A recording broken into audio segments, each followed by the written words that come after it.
There's a kind of person who can be looking right at you, nodding along, and yet you can feel that most of him is somewhere else entirely. People call it cold, aloof, lost in his own head. Psychology calls it something completely different. Because what looks like a man who has checked out of the world is usually a man running the most relentless engine of thought you will ever come close to. By the end of this video, you'll understand exactly why the INTP seems so detached and why the people who finally reach him discover there was never anything cold about him at all. The INTP. Introverted, intuitive, thinking, perceiving. They make up around 3% of the population and far fewer among women, which is part of why they're so often misread. You've met one. The kid who took the remote apart just to see how it worked and never quite put it back together. The friend who stays silent for 20 minutes, then asks the one question that quietly dismantles the entire argument.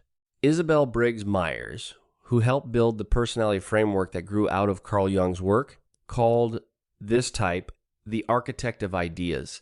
Not the architect of buildings, the architect of how things actually work. Because the INTP isn't chasing status or approval, or even results. He's chasing understanding, and he'll spend 100 hours alone chasing it down to the root before it occurs to him to ask another person for help. What looks like distance is almost always depth. We're going to go through 7 things that finally explain the INTP, the man everyone calls cold, scattered, or impossible to read. 7 truths about who he actually is underneath that reputation. Let's start with the one that surprises almost everyone. The INTP doesn't withdraw because he doesn't care. He withdraws because that's where the work happens. Carl Jung, who first described introverted thinking the INTP's dominant mental function, explained it as a mind turned inward to build a private system of logic. Not reacting to the world, but quietly modeling it. Where most people think by talking, the INTP thinks by retreating into a kind of internal workshop where ideas can be taken apart in peace. So when an INTP goes distant, he hasn't shut you out. He's gone to the one place where things finally make sense. And if he comes back and tries to explain what he found in there, that's him letting you in. But that workshop isn't empty. What he's actually building in there is stranger and more impressive than most people imagine. The INTP isn't collecting facts. He's building a system. Every new piece of information gets tested against an enormous internal framework, a personal map of how reality fits together, and anything that doesn't fit gets flagged, turned over, and examined until it does. Mihaly Csikszentmihalyi, the psychologist who defined the state of flow, found that people lose all sense of time when a challenge perfectly matches their skill. For the INTP, that state isn't rare. It's home. This is why he can disappear into a problem for hours and surface genuinely surprised that the day is gone.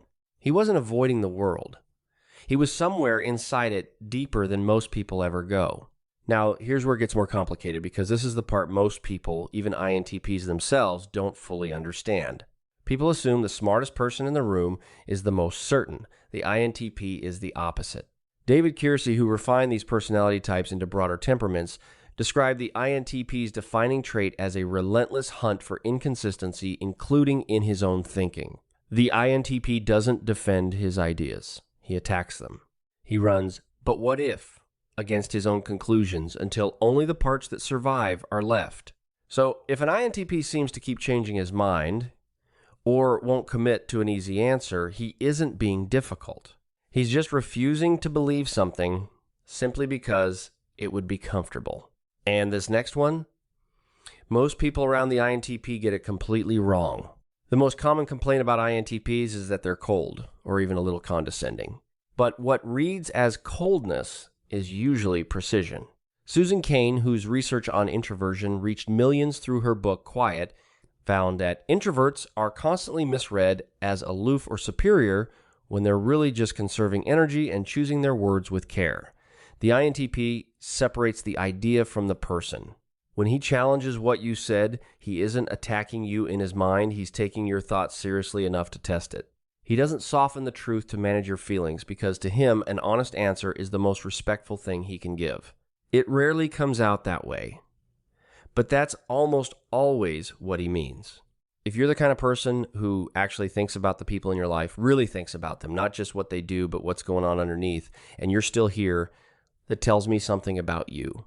It would mean a lot if you hit subscribe. We put out videos like this every week, real psychology, explained in a way that actually makes sense for real people. Here's the part that doesn't get talked about nearly enough.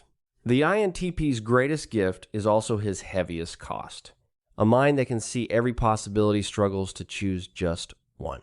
Barry Schwartz, the psychologist behind the idea of the paradox of choice, showed that the more options we can see, the harder it becomes to commit to any of them.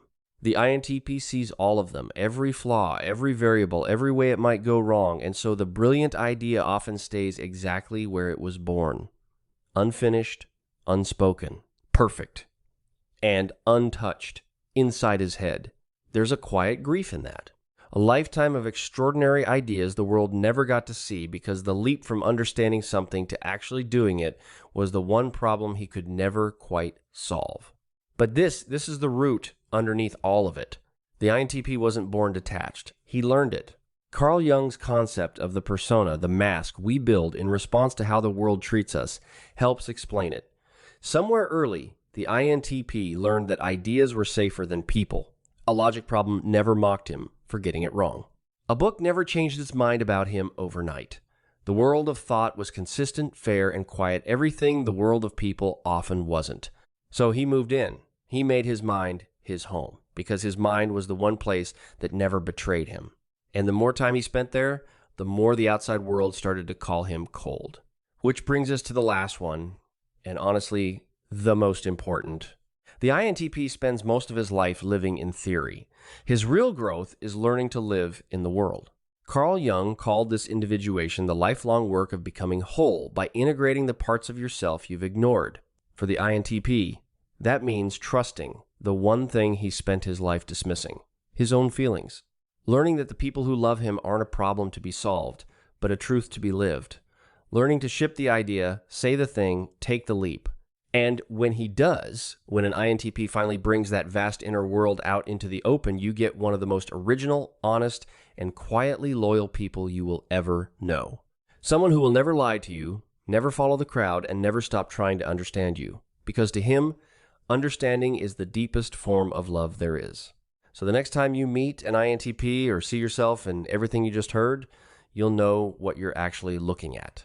You're looking at someone who went quiet, not because he stopped caring, but because caring for him looks like thinking.